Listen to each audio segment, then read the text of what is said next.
Let's look at what we would do depending on your risk appetite if the markets are falling and you're holding on to some good gains in stocks you've had over the last 6 months, 12 months. One of the things you can do is, first of all, evaluate what your risk appetite is. If you are on a scale of 0 to 10 at the risk averse end, then you might tighten your stops. You might say, look, if the market in a particular stock drops maybe 10% from the highest it's been since you've bought it, you'll exit.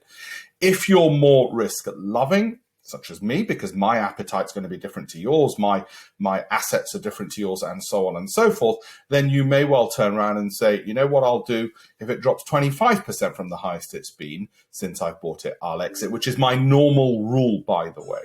Okay.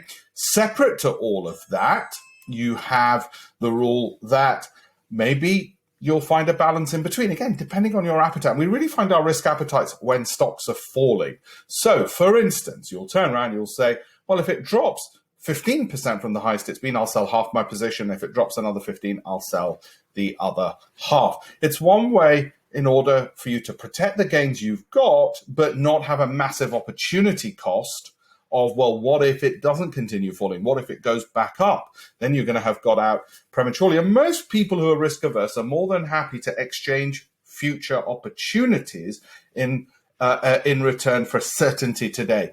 And an appetite in risk is just like your food appetite. It's different for everybody, and it's trying to know what yours is. And I should tell you, when the markets are rising, you believe your risk appetite to be very high. Well, of course it is. The markets are rising. Do not use that as a measure from when the markets are falling. Your actual risk appetite is, what is it when the markets are falling?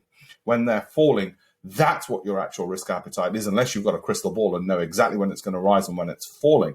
So when it's falling, you'll get a better idea that, oh, actually, I'm not as risk-loving as I thought I was. Actually, I quite like the quieter life, and I really want to have a tighter stop loss or exit half my positions sooner. And that will, of course, mean you miss out on some of the gains that might otherwise happen, but that's fine for you. Like I said, some of us are more risk-loving than others, and it's an individual matter. But think of those things. When the markets are falling, what is your appetite? Are you at the risk-averse end on a scale of 0 to 10, or more at the risk-loving end?